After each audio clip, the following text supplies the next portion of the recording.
Viens t'asseoir ici, mon garçon. Dis-moi, elle est comment ta ville? La mienne est grande, haute et sombre. Et malgré le froid, ma ville a toujours la fièvre comme une petite fille malade. Il y a toujours quelque chose qui brûle dans ma ville, quelqu'un qui a mal. Veux-tu que je te raconte l'histoire d'un garçon de ma ville? Il s'appelait Edward James Stone, mais ses amis l'appelaient Eddy.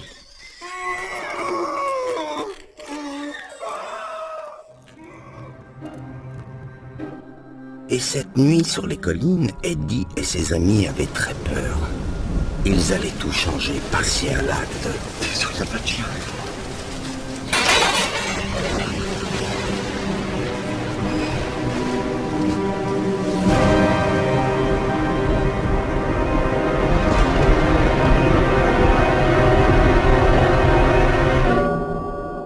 Tu sais, mon garçon, Pardonnez-moi mon père, mais je vais pécher. on est prêt à tout faire pour ses enfants. Tu as peur? Oui. L'homme que tu vas voler est un homme bon, mais ce n'est pas un homme dans le besoin. Tu dois prendre cet argent pour ta fille. Ton péché sauve une vie, mon fils. Dieu pardonne le mal pour le bien. Et si ça tourne mal? Cette maison est la tienne et celle de ton enfant. Les frères et moi, on vous protégera. Je jure devant Dieu qu'on vous protégera. Enfin, putain. Ta fille a besoin de toi. Laisse Dieu te guider. Il t'aime.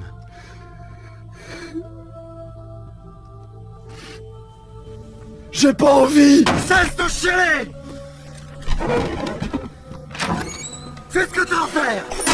On ferait beaucoup de choses pour sa mère. Mon petit Charlie, tu as bien une petite copine, non, mon bébé? Elle ne veut pas de toi. Tu es trop gros, trop gras.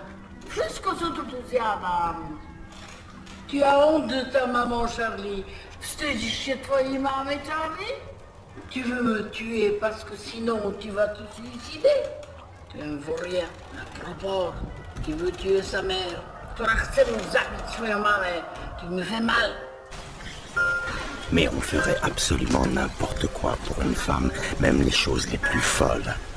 Et sache que partout, il y a toujours une femme. Faut que je te dise une chose, Harlem. On sait toujours pas comment rentrer dans la baraque. T'aurais peut-être besoin de ça. Tu l'as chopé où? Viens la chercher.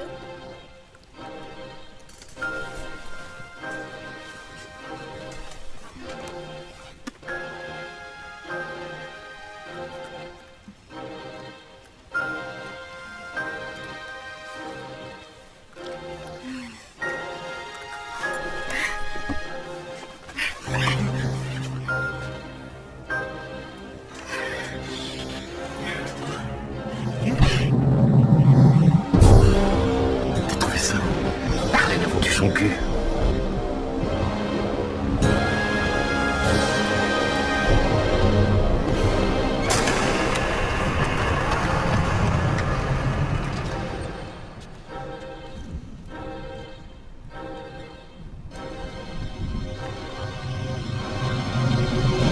Puis-je vous aider, messieurs? Dois-je vous rappeler que ceci est une propriété privée, que vous n'y avez pas été invité? Ça tombe bien, tu vas nous guider. Et si tu fais chier? Je n'engendrerai aucune violence, monsieur.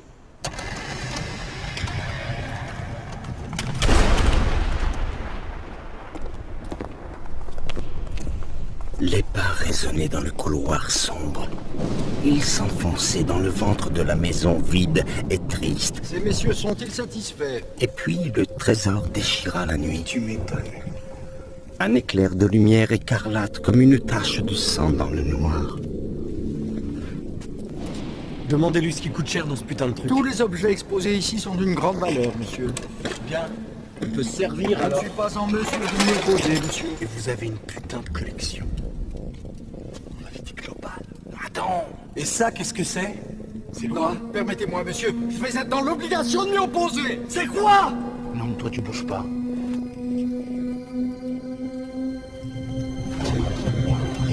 Oh, Charlie! Oh! Arrête! Arrête! Arrête! Arrête! Arrête! Arrête! Arrête!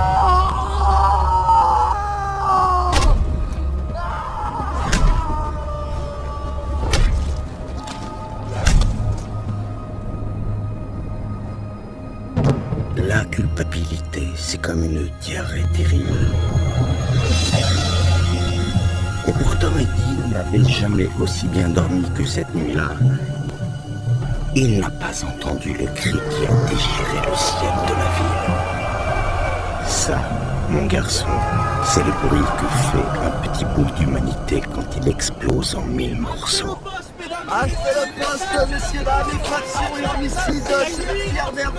Le lendemain, la ville affichait à nouveau ses crimes comme des trophées. Notre jeune assassin commençait son ascension. Il débuta par des petits boulots ingrats, puis les choses devinrent plus sérieuses. Jongler avec sa conscience était devenu un sport, et Eddy était bon. Il n'a jamais croisé son patron, et tant mieux. Il savait que les petits humains doivent rester à l'écart des monstres.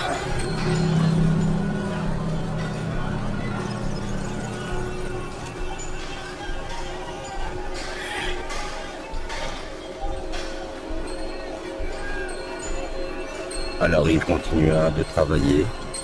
Il ne réfléchissait plus, il se contentait de s'appliquer dans son geste. Le travail changeait. Les outils aussi. Les toits de la ville chialaient depuis des mois. Eddy avait tendance à oublier qu'une nuit, il avait offensé un démon. Sous le Fallen Angel Bridge, Eddy et Sergio ne pleuraient pas leur ami. Ils pleuraient de peur. Et ils avaient raison. Tu souris là? Non.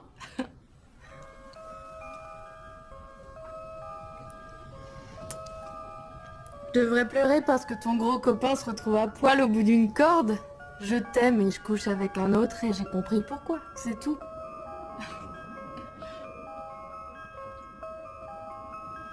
Tu m'as pas embrassé en arrivant, je te signale. Je voulais absolument pas faire ce que je viens de faire.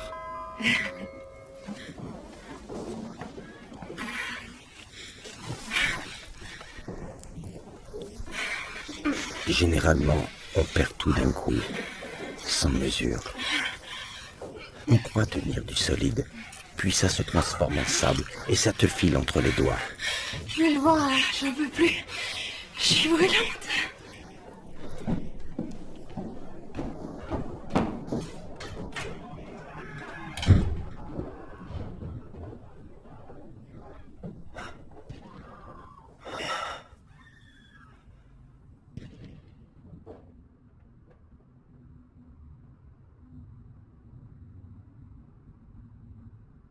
Promets-moi, mon garçon, que si ta vie s'écroule, tu t'éteindras en silence.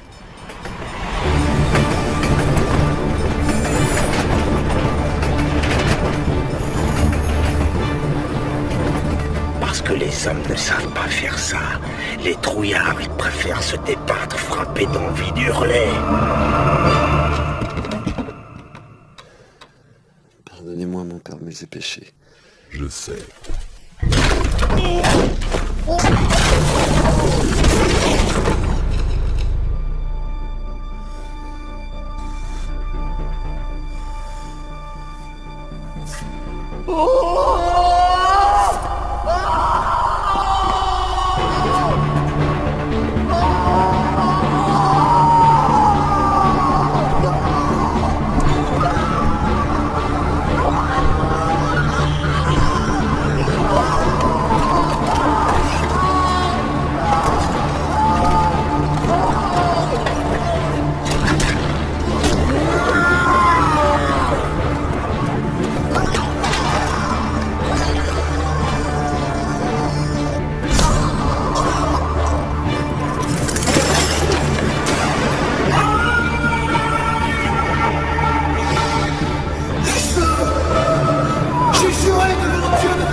Coucou Eddy. Je suis contente que tu sois là. Je voulais absolument te présenter. Entre, Eddy.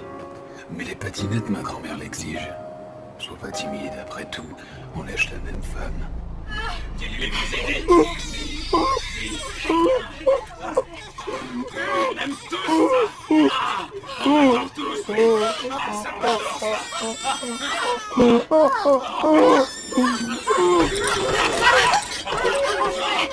Tire sur la cordelette, on va me tire. Allez, souris, Eddy, c'est pas grave. Allez, allez, oui, mais respire encore, vas-y. Oui, tu vois super bien, t'es trop bien. Vas-y, Eddy, si tu veux que ça s'arrête, fous-toi le doigt dans l'œil. Allez, fais ce que je peux. Oui, allez, ça c'est une bonne balade. Allez, regarde ta petite. Regarde beaucoup. Allez, souris, Eddy, ça pique un peu, mais ça va passer. Allez, on fait ça tous les deux, on fonce.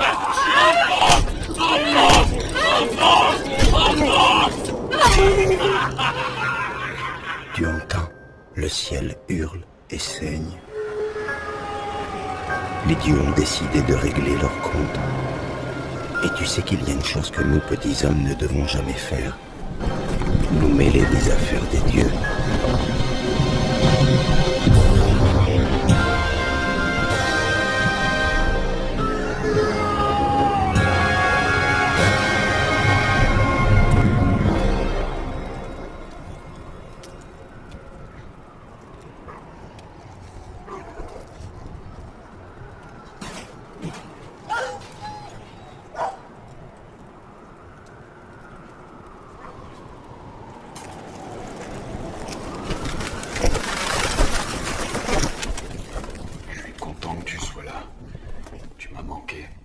Sérieusement. Tu vois, quand je tue des chats, tu viens pas. Mais quand je veux tuer des hommes, surtout des petits, j'ai l'habitude de devoir débarquer in extremis, plein de furie et de rédemption. Et là, que dalle. Pourtant, je me suis carrément démené ces derniers temps. Hameçon dans les tétines, lame de rasoir dans les toboggans des piscines, que du pur génie créatif. Cela dit, la pêche du jour a été bonne. On a là le dernier petit Gordon, et je crois que tu as étranglé le papa de cette petite fille sur l'autel d'une église. Putain, d'habitude c'est moi qui ai ces idées, c'est moi le déviant. Et il a fallu que je tombe sur un de tes chouchous par hasard pour que tu répondes enfin à mon invitation. Où est-il? Welcome to Camelot! Putain, il est derrière toi! Là, tout beau, tout chaud! C'est pas vrai, ça! C'est impoli de réclamer! Ne me tourne pas le dos! C'est toujours entre toi et moi! Qu'est-ce qui te permet de changer l'équilibre? C'est moi qui fouille ton âme avec les doigts! Tu vas me dire pourquoi ces trois puceaux t'intéressent? Ils sont si petits! Trois gangsters de merde! Je veux que tu me dises, est-ce qu'ils ont plus que moi? Qu'est-ce qu'ils ont fait que je n'ai pas fait? Ils ont frappé ta femme? Ils ont tué ton père? Je le déchire, ton père! Je peux le faire! Je peux violer ta mère! Dans le cul, ta mère! Moi, au moins, je suis fou! Arrête-moi! Il faut qu'on me stoppe! Hé, regarde-moi!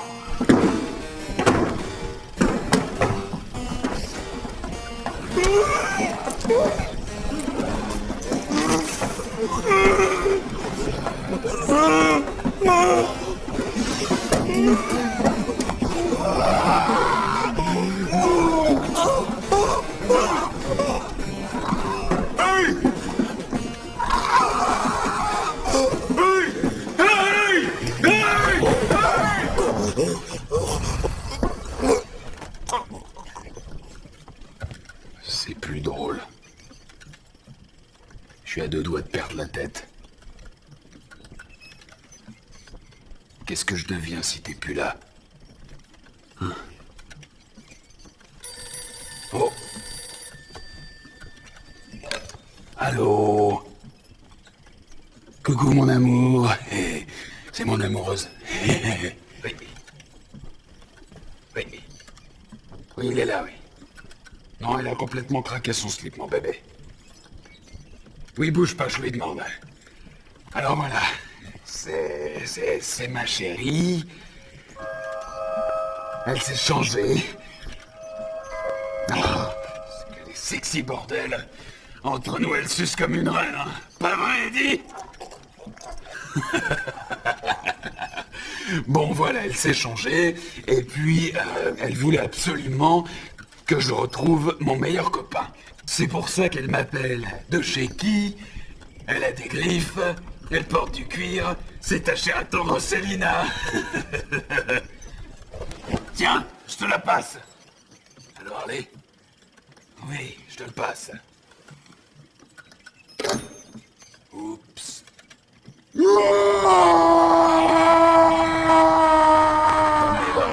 Mon amour.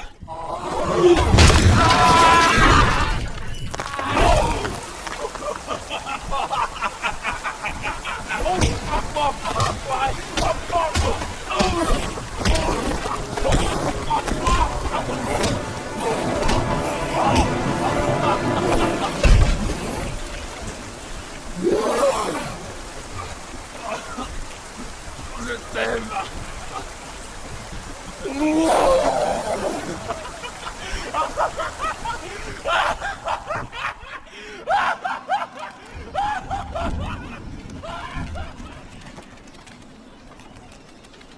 Eh bien voilà, mon garçon. Va fermer les yeux maintenant et fais de beaux rêves, si tu le peux. Mais n'oublie pas, il y a toujours une femme.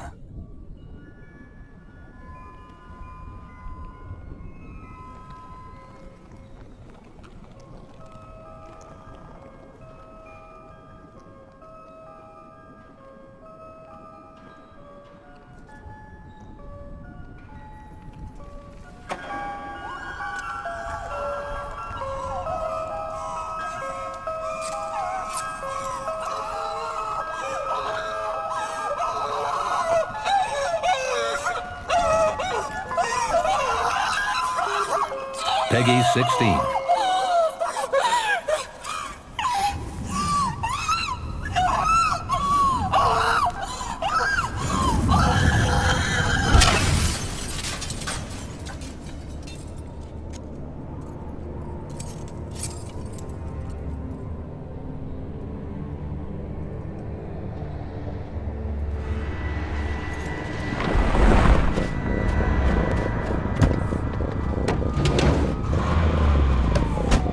Move it up! Drop it there, fellas.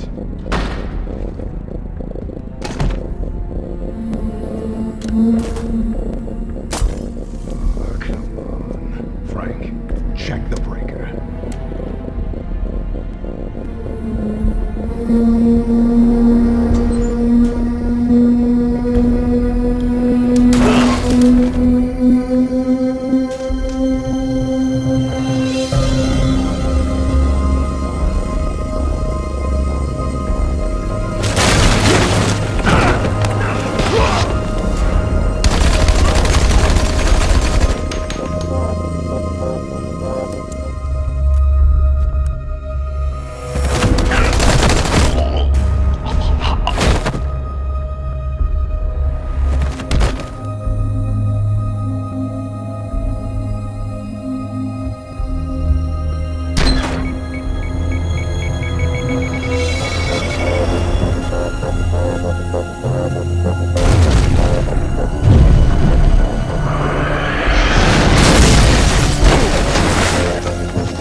Looks like you got my invitation. Just you and me. Come on!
Not so fast, Deathstroke. He's my kill.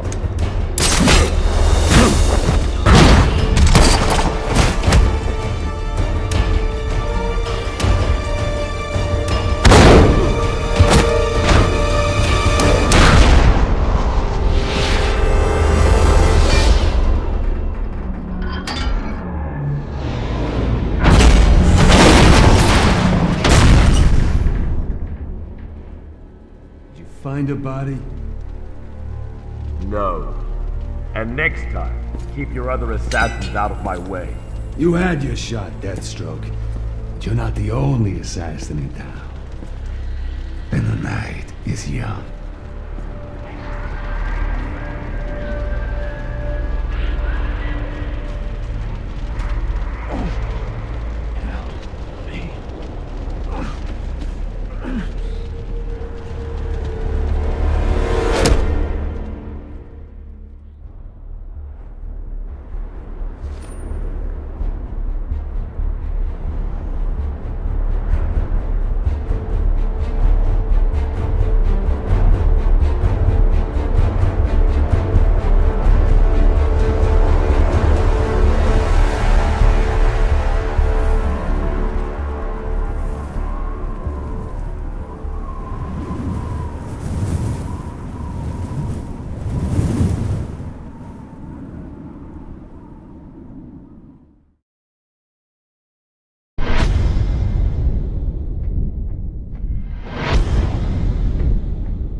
He has become a legend, a victim of tragedy, who emerges as a symbol of justice. What the hell are you?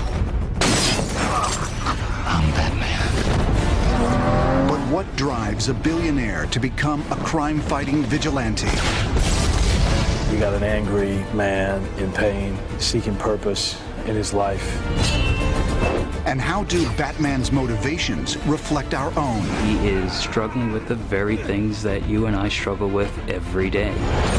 Now, go inside the mind of a superhero. His whole life is a quest to restore meaning. As we use the real-life tools of analysis. There's a technique for people who have fears. It's called exposure. To unlock the psyche of Bruce Wayne, Batman, and the villains who symbolize our darkest desires. I am gonna stop you. You're just a freak. Like me.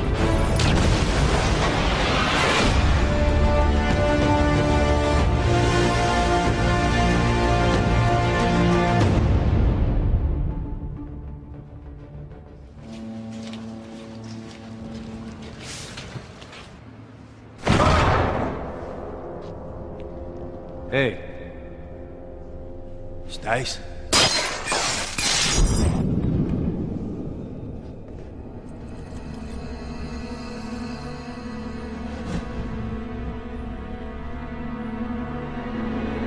What? What the hell? Crime fighter. Avenger. Vigilante. Hero. Batman is as complex as he is contradictory. Bruce. Rachel's told me everything about you. I certainly hope not. Exploring his character can be a revealing test for the viewer. Because in Batman, we can find the heroism, the fear, and the darkness inside us all. The brainchild of creator Bob Kane, Batman debuted in the pages of Detective Comics in 1939. It was the decade of the Great Depression, urban expansion, and violent crime. Since then, billionaire Bruce Wayne and his masked alter ego have been shown as everything from a mob-crushing crime fighter to a kid-friendly superhero. But by the end of the 20th century, Batman had taken on a darker, grittier, and more realistic tone, as writers and filmmakers began adding layers of psychological motivation. In the 2005 motion picture Batman Begins, one of the keys to understanding Batman's psychology lies in a universal emotion: fear.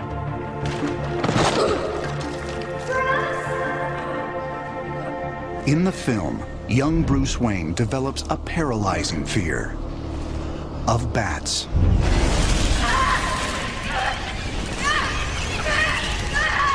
Took quite a fall, didn't we, Master Bruce? And why do we fall, Bruce? So we can learn to pick ourselves up. Fear is one of the fundamental psychologies of childhood, and learning how to deal with the fact that we will be afraid, but we will go on to do things despite our fears. You know why they attacked you, don't you? They were afraid of you. Afraid of me? All creatures feel fear. Even the scary ones. Especially the scary ones. One of the interesting things about Batman Begins is it gave us a little more glimpse into the young Bruce Wayne. He tends to be a fearful and anxious kid, which is a very interesting choice in temperament to give him. It's almost like he's starting to have a panic attack in the play where it's a callback to the bats when he fell in the bat cave.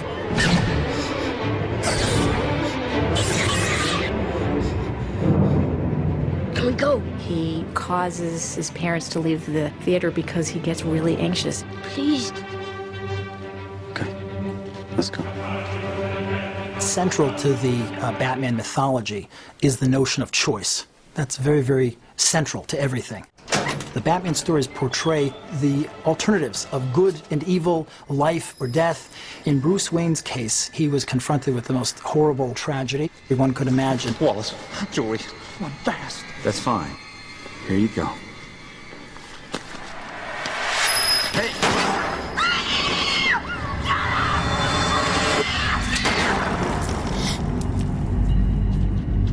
Bruce Wayne is a very plausible character psychologically. Kids generally, even if they're not directly responsible for some terrible event, generally personalize the event and take responsibility for it.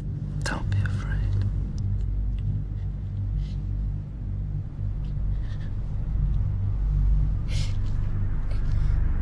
He feels guilty because his fear caused them to go into this dark alley, and they died as a result of it.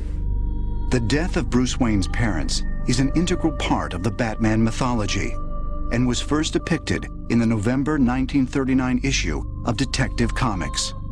It has continued to be incorporated into almost every telling and retelling of his early history. Here's a kid who, at a very early age, learned that security is temporary, is fragile. It was my fault, Alfred. I made them leave the theater. If I hadn't gotten scared. It was nothing that you did. It was him. It raises a question, which is, am I ever going to be secure? Can I ever trust anybody who won't also be taken away? I miss him, Alfred. And Bruce Wayne is a person who essentially has answered that question, I'm never going to be safe, so I better take matters into my own hands. Rachel, this man killed my parents. I cannot let that pass.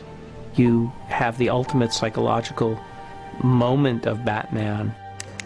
They're in the courtroom where his parents' murderer is on trial, and he has a gun in his pocket, and he has to decide whether or not to use it. There is a member of the Wayne family here today. Has he got anything to say? That's the character's moment of growth and judgment.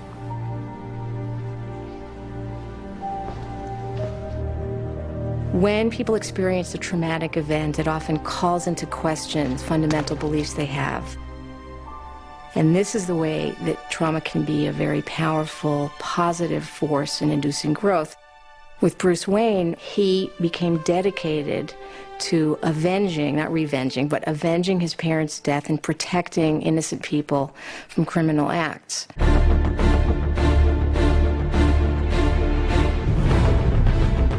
And many people, in fact, who have experienced the trauma go on and become social activists in some way. What are you seeking? The means to fight injustice, to turn fear against those who prey on the fearful.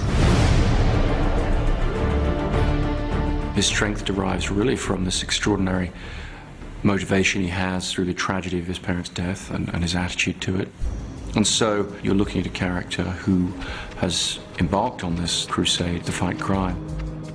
When bringing the character of Bruce Wayne to the screen in Batman Begins, director Christopher Nolan found an unusual psychological parallel in a real-life historical figure, the 26th President of the United States, Theodore Roosevelt. Chris said, to me, the key to understanding the character is that Bruce Wayne is Teddy Roosevelt. Roosevelt's father was New York City's great patrician benefactor. He started the Museum of Natural History. He was one of the founders of the Children's Aid Society. And there's a similarity to Thomas Wayne, who was the great philanthropist of Gotham City. People less fortunate than us have been enduring very hard times. So we built a new, cheap public transportation system to unite the city. Like Bruce Wayne, Teddy goes through deep family tragedy.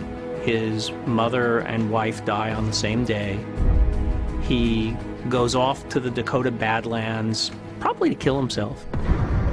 Reforges himself in that situation and comes back and becomes this insane police commissioner bicycling through the city in the middle of the night. He's the Rough Rider, what we know as the iconography of Teddy Roosevelt. That's really the psychology that plays out in Bruce Wayne. Your anger gives you great power, but if you let it, it will destroy you.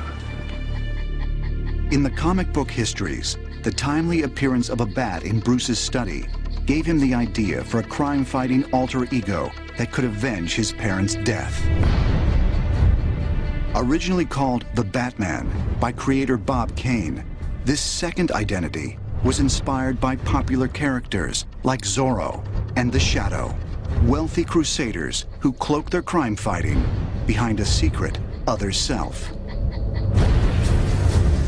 In Batman Begins, the motives for Bruce's transformation are more psychologically based. People need dramatic examples to shake them out of apathy, and I can't do that as Bruce Wayne. But as a symbol. What symbol? Something elemental, something terrifying. In the film, Bruce chooses to adopt the appearance of a bat because it's a creature that embodies one of his greatest fears. The symbolism of using the bat is he's conquered those fears. And there's a technique that mental health clinicians use for people who have fears. It's called exposure. And the idea is in a planned and purposeful way, you expose yourself to the things that you're afraid of. The movie portrayed exposure incredibly well.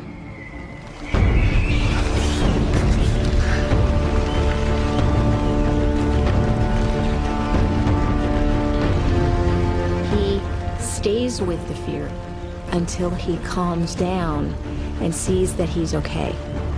It's just a wonderful example of how people become afraid of things and they can become unafraid of them. The murder of Thomas and Martha Wayne instilled a sense of purpose in the life of their orphaned son. But as Batman, that life is far from easy. And each day, Bruce Wayne's psyche is divided between his normal self and his secret identity, which raises a fascinating question. Who is the real person? Bruce Wayne or Batman? People are dying, Alfred. What would you have me do? Endure, Master Wayne. Take it. They'll hate you for it, but that's the point of Batman. He can be the outcast. He can make the choice that no one else can make. The right choice. For decades, Batman fans have embraced a hero whose character would unnerve us in reality. A man divided between his daytime life as a philanthropist and businessman and his nighttime crusade as a masked avenger who operates outside the law. He is trying to integrate this ever-going conflict that he has between good and evil with the person that he thinks he is, more importantly, the person he wants to be. In the early 20th century, Swiss psychiatrist Carl Jung explored the link between the conscious and the unconscious mind. Jung believed that in all of us, a struggle wages between the socially acceptable self and what Jung called the shadow side. Batman embodies the shadow side. He looks like evil. He operates like an evil guy. Where are you? Here. He operates outside society, and yet his values are the values of a virtuous man. He is a perfect union of the two sides of all of us, the good and the evil that coexist in human life. Theatricality and deception are powerful agents. You must become more than just a man in the mind of your opponent. In the film Batman Begins, Bruce's choice to take on the identity of a bat not only taps into his own childhood fears, but into the fear most people have about the flying creatures. In popular culture, a bat is a threat. It comes out at night. It's something you can't really see, but it can bite you, it can suck your blood. So what Batman does is take the iconography of evil, look at medieval paintings of devils, demons. They have often horns and bat wings. Bats in every culture except the Chinese that I know about are symbols of evil, of the dark side, of death, of Satan. And that fascinates us. People are always fascinated by evil, partially, I think, because it's an unacknowledged part of every one of us. And Batman puts that in your face. Why bats, Master Wayne? Bats frighten me. Each time my enemies shared my dread. History has a lot of examples of people taking symbols that are initially negative, initially hateful even, and getting ownership of them. In the Nazi era, homosexuals were branded or forced to wear a pink triangle. Well, in recent decades, the pink triangle has become a symbol of liberation for homosexuals. Bruce Wayne's done the same thing. He's taken a symbol of all that is scary, unpredictable, and chaotic in the night, in the world, and owned it. By the same token, you could say that the choice of a bat, which is able to soar above society, upwards towards the heavens, represents this aspirational purpose or dynamic that seems to be motivating his behavior. Well, well, you took my advice about theatricality a bit literally. He's created this symbol, and that symbol can't have limits. He can't show weakness ever.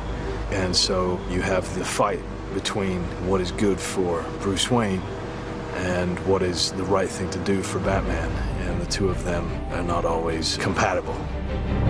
Of course, there are other ways of channeling anger and loss, like psychotherapy. Well, why doesn't Batman just go into therapy? Why does Bruce Wayne just go into therapy and then be cured of Batman? The reality is that the Batman persona is the true persona, in our opinion, the way we handle the stories, and that Bruce Wayne is the mask. Batman's just a symbol, Rachel. No, this is your mask.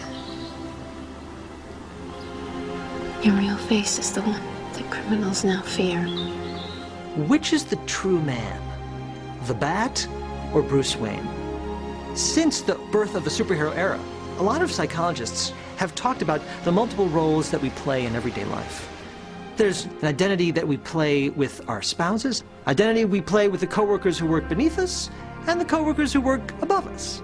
For Batman, you've got the billionaire playboy, which I think most people would say is not the real person, and that's just a persona, it's an act. Then you've got Bruce Wayne when he's not playing the playboy, and then you have Bruce Wayne when he's wearing the Batman costume. They're facets of the same core personality.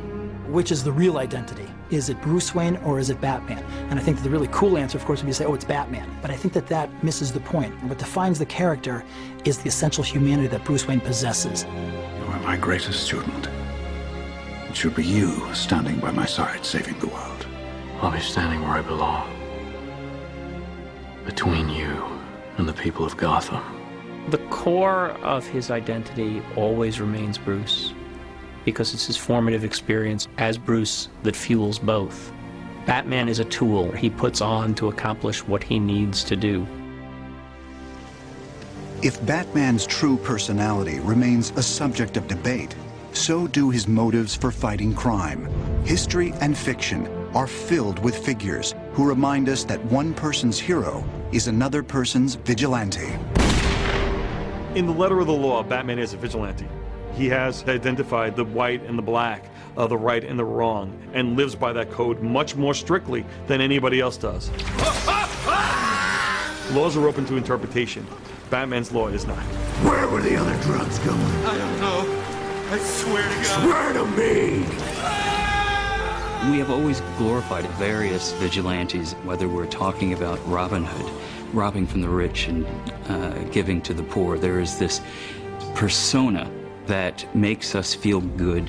The problem is that when we start engaging those behaviors in an organized society, in a way that allows the citizenry to make a determination about who should be punished and how and when, we run the risk that their idea might not match up with the idea of the masses.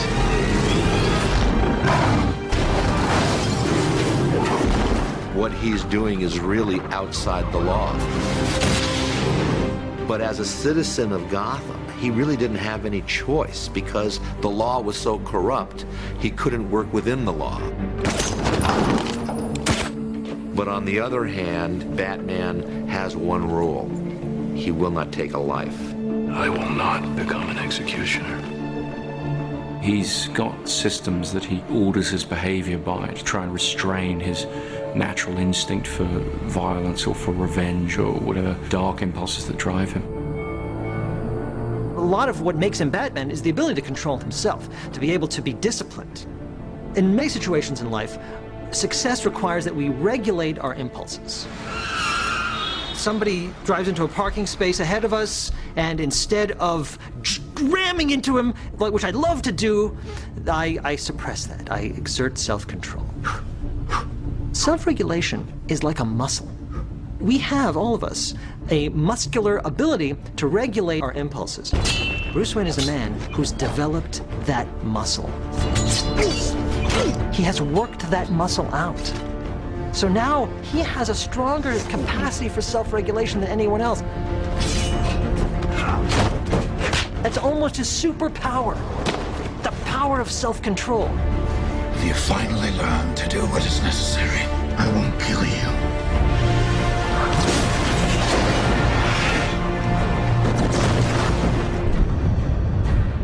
Occasionally, Batman's critics have accused him of suffering from a hero complex, an obsessive compulsion to help others and right wrongs, as defined by psychologist Carl Jung. Batman has this obsession with keeping things under control and making sure that the law is obeyed and that the innocent are not hurt. But his obsession leads him to pretty much cut out from his life anything that doesn't add to his mission as Batman. He's obsessive compulsive about that. I bought a story once where he's in the middle of an important business meeting, and it's late in the afternoon. He's discussing $1 million business, and he stops paying attention, and he's simply watching the sun go down. And the second the sun vanishes behind the horizon, he goes, "Meeting's over, I gotta go." He cannot stop being Batman. It's much easier to stop being Bruce Wayne. So once you understand that, then you can understand why he is motivated and why he continues to behave in the way he does. Batman's behavior includes his choice to deny himself a lasting romantic relationship. You once told me that we'd be together. Bruce, don't make me your one hope for a normal life. Did you mean it? Yes. Bruce Wayne's very capable of falling in love. You might even say that's his Achilles heel, almost his kryptonite. He can have the greatest technology in the world, the greatest weapons in the world, but his heart has no shield. His heart can be broken. So if you're Bruce Wayne, falling in love is a very dangerous thing because it's possible that the person that you fall in love with will get hurt as a direct function of that person's affiliation with you. You look nervous. He doesn't want to love that openly with the fear that that person might be lost to him the same way his parents were. This is what makes him a hero. It's easy to make a choice if it has no consequences for you. With Batman, the consequences are monumental. Not just life and death, but the kind of life that he lives.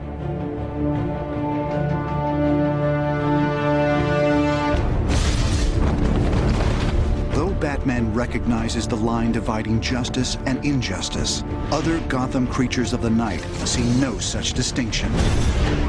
There's nothing to fear. And these denizens of darkness relish the chance to perform acts of unspeakable evil.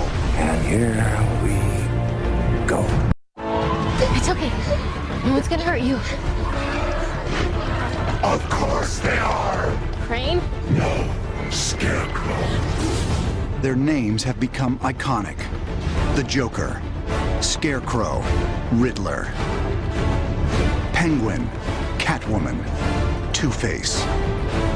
In the annals of superhero history, Batman's enemies are the most psychologically scarred, walking definitions of dysfunction, whose vicious deeds often evoke the violent and perverse acts of real-life criminals.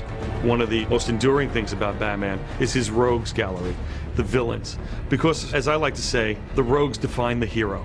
The greater the threat, the greater the hero.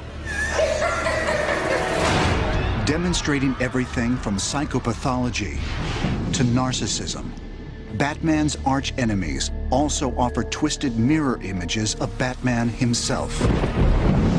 His villains, like Batman, experienced a tragedy.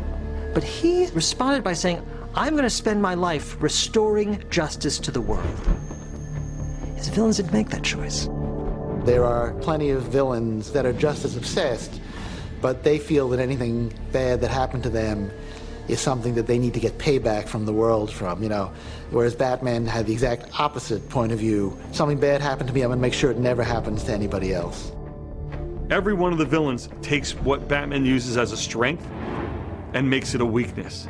So therefore, Batman sees how his methodologies can go horribly wrong if he goes over a certain line. Penguin is bureaucracy gone bad. If Batman or Bruce Wayne let his foundation be used immorally, he could become what Penguin is. As depicted in the film The Dark Knight, Harvey Dent, also known as Two-Face, is a prime example of a Batman hero turned tragic villain. Harvey Dent is one of the great characters from the comics, and he has a fantastically interesting arc because he's somebody who starts out as a good guy. He is a DA. The night is darkest just before the dawn. But then a great tragedy happens to him and he becomes something else. You either die a hero, No! or you live long enough to see yourself become the villain. Harvey Dent ends up being scarred by one of his adversaries and completely loses his mind. And half the time he's sympathetic and compelling, and the other half he's as dangerous as a human being can be. Two-Face is having trouble with the duality, can't reconcile the two halves of himself, has to flip a coin to choose whether to do good or evil. Something freeing about that, also something extremely disturbing, because he's given up his own sense of responsibility because of the coin. Two-Face could be described as exhibiting a dissociative disorder, a person who literally is giving you two personalities. When someone begins to truly develop an alternative identity or a true alter ego, we move from what may be the normal to something much darker, much more pathologic, in fact, ultimately, quite psychotic. Other psychological ailments are clearly expressed by many of Batman's villains. The Riddler can't commit a crime without leaving behind a self-incriminating clue, the classic calling card of a narcissist. Individuals who are narcissistic, they engage in the behaviors because they want to be noticed. You can look at someone like Ted Bundy, who committed a series of homicides, and yet he loved that he could thumb his nose in the face of law enforcement, giving them clues of where bodies were left, pointing in many respects to himself and defying them to catch him. That type of attention-seeking behavior is narcissism. Would you like to see my mask? I use it in my experiments. In Batman Begins, the Scarecrow is one of the most terrifying of villains. These crazies, they can't stand it. A sadist in the position of power. Just here now. We meet the Scarecrow as a doctor at Arkham Asylum.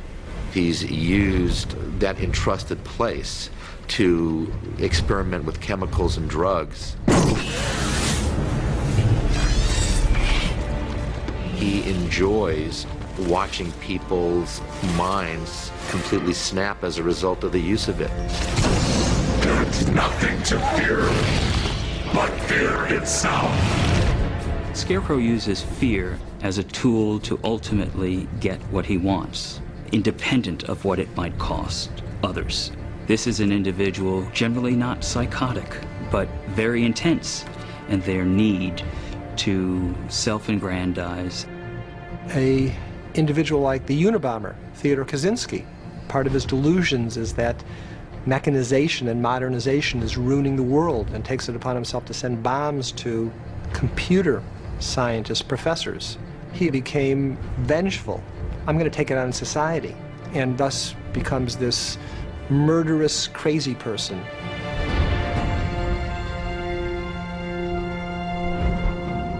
Eventually, each Batman villain ends up, however briefly, in Arkham Asylum, Gotham's institute for the criminally insane.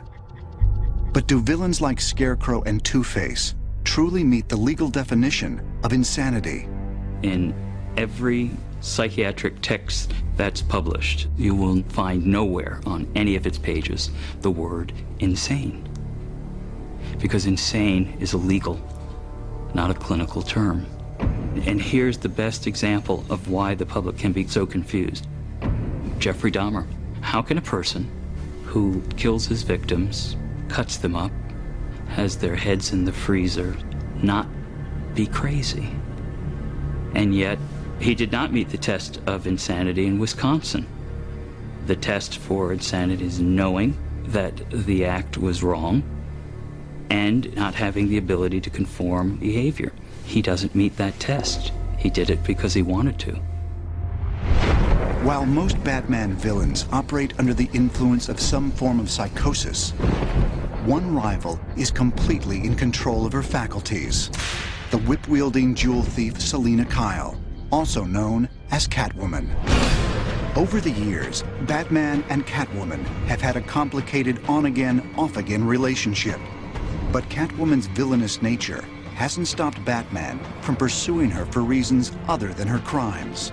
Catwoman is one of the few people in the world who wouldn't be in the kind of danger your average woman would be with Batman. She's as dangerous as he is. So he found someone who was kind of his equal. Batman's well known to have had a dalliance, and more than a dalliance, with Catwoman. They have an affinity and a lot in common in terms of dressing up and jumping off rooftops. But ultimately, Catwoman, while not a terrible person, crosses a line that Bruce Wayne and Batman don't cross. Batman still operates within a moral code that's quite strict. So this is the challenge for Catwoman and Batman, as attractive as she is in all of her incarnations. He cannot accept her because even as lines between right and wrong are gray, he still sees those lines and he won't cross them.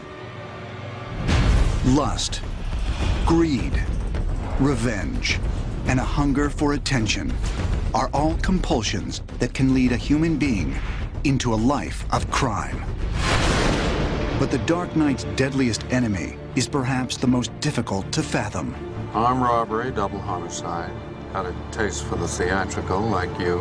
And to unlock his secrets requires a journey into the ultimate heart of darkness. A year ago, these cops and lawyers wouldn't dare cross any of you. I mean, what happened? So what are you proposing? It's simple. Kill the Batman. Of all the evildoers in Batman's universe, none is more explosive or unpredictable than the homicidal nemesis known simply as the Joker. Come on, hit me! He represents a kind of chaos, of meaninglessness, of randomness, the idea of the character of the Joker, just the luck of the cards. Here's my card. Introduced by DC Comics in 1940, the Joker initially had no backstory. Over the years, several versions of his history have been written, describing the character's maniacal metamorphosis. One involves a tragedy, in which the Joker fell into a vat of chemicals and became disfigured as a result. The accident not only changed his appearance, but also twisted his mind. You don't know what makes him tick. Maybe he won't kill you, maybe he'll hand you a $1,000 bill. He'll probably kill you, but you can't be sure. So in that way, he's a perfect villain for Batman. Most characters can justify the terrible things they do as, I'm doing this for my family, I'm doing this because the world hates me, I'm doing this because... pick an answer. The Joker does it because I'm as nutty as a squirrel, and I'm proud of that. Some men aren't looking for anything logical. They can't be bought, bullied, reasoned, or negotiated with. Evening, Commissioner. Some men just want to watch the world burn. Let's put a smile on that face. Most criminals are motivated by the desire to gain greater wealth or gain greater power. Les, I have kids to feed. Well, I don't like falafel. Or to exact some form of revenge. There's a clear motivation which is understandable for what's prompting their behavior. In the case of somebody who's mentally ill, you can't necessarily predict what they're going to do because their motivations are not the normal ones. For example, an individual such as John Hinckley, who believed amidst his psychosis and narcissism that if he were to assassinate the President of the United States, Jodie Foster would fall in love with him. You see quickly where the logic in that line of thought falls apart. Why so serious? And the Joker has an agenda of chaos. He's a unique villain in that he is not even necessarily after money or power or any of those traditional things. So that's really the hardest kind of evil to fight because you can't bargain with it. Well, hello, beautiful. In The Dark Knight, the battle between Batman and the Joker is taken to the ultimate level. A little fighting here. I like that. Then you're gonna love me. I always felt, as Batman, that there was a great curiosity about this Joker because he hadn't come across anybody like him before. This is another character, like himself, who will not compromise whatsoever. I think the Joker is the logical response to a character like Batman.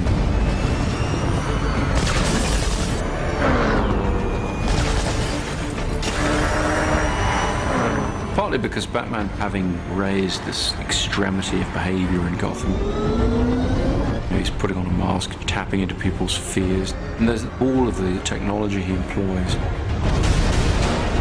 He's distinguishing himself to fight crime. Now there's a Batman. And that immediately raises the question of, is he prepared to go outside the law? How far is he prepared to bend the rules?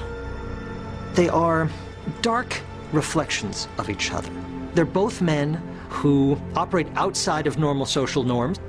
They're both highly talented, highly gifted at what they do. So they have a lot in common.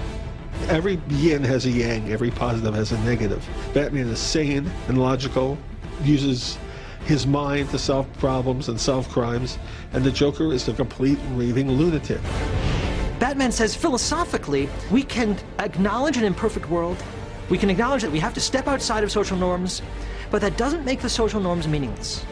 The Joker says the presence of random injustice means that there is no justice. The fact that innocence can be destroyed means there is no innocence. So your life is a joke. Now, when someone says your life is a joke, that's a challenge. It's not just a physical challenge, it's a moral challenge, it's an intellectual challenge. And Batman can't let that go. Because the Joker isn't just threatening him physically, he's threatening the premise of Batman's existence. That's why it's such an epic discussion that they're having. And of course, it's played out physically, it's played out in fights and punches and gunshots.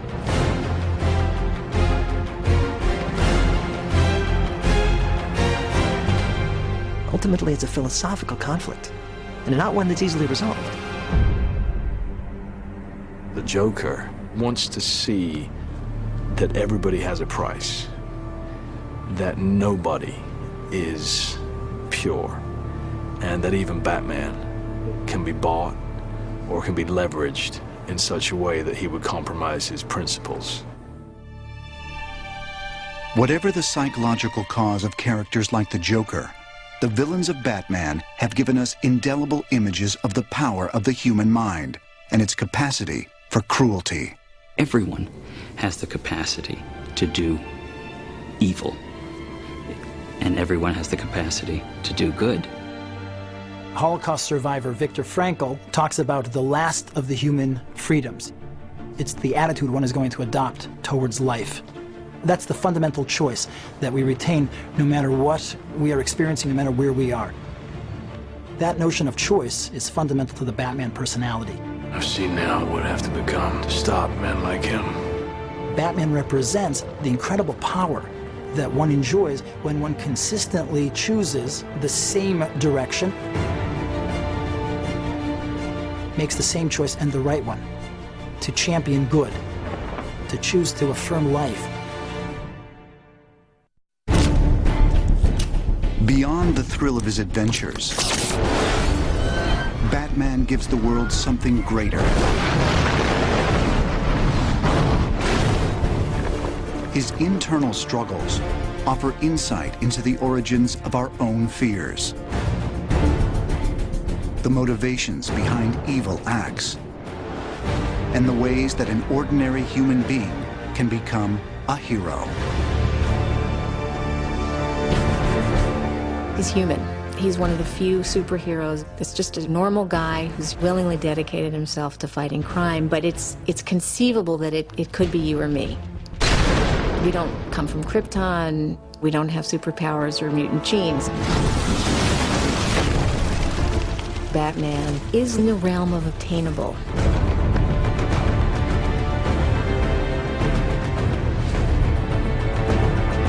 I think Batman's the most relatable of superheroes because he's not really technically a superhero. He doesn't have any superpowers except his extraordinary capacity for self-discipline. He is what we aspire to be in terms of his power, his wealth, the things that he's able to do. And because of that, we identify very heavily with this man who is struggling with the very things that you and I struggle with every day.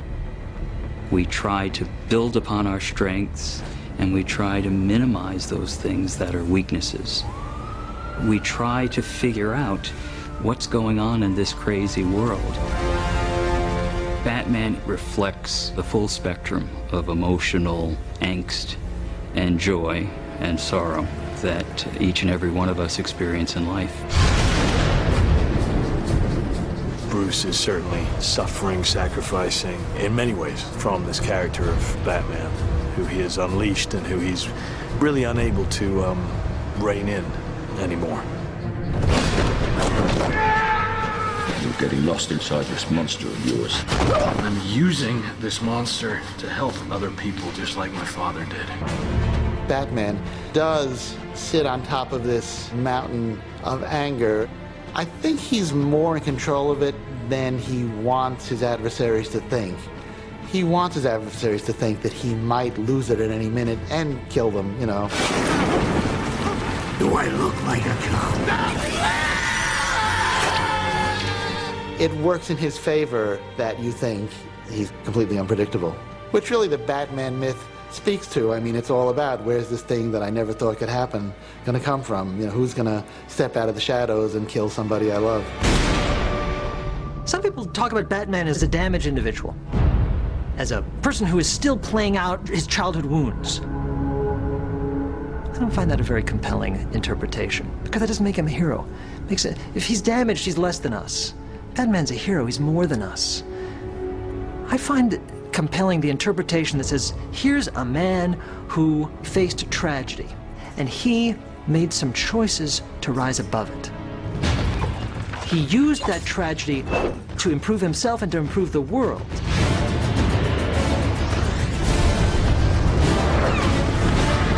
That is a hero. That makes him compelling. The appeal of Batman has been in part to the idea that if something that tragic happened to me, would I have that kind of ability to shape my life that way? I can't tell you how many people who have contacted me and said, I went through tragedy and turned it into a victory. and the Batman's image was ever before my eyes, and I used that image to get myself out of the depths of despair.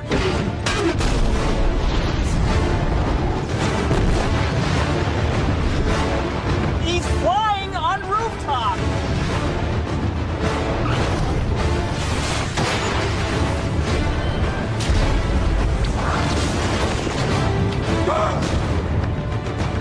The best thing about Batman is he's not really a superhero. He's a human. Like your father, you lack the courage to do all that is necessary. And he shows us the greatness of what humans can be. I am gonna stop you.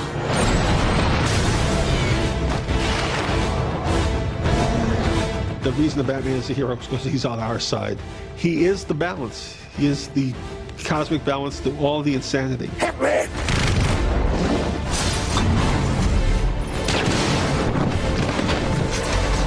Batman says we can make meaning in a difficult world. We can pursue justice in an unjust world. Batman's a character that provides us hope that all of us need.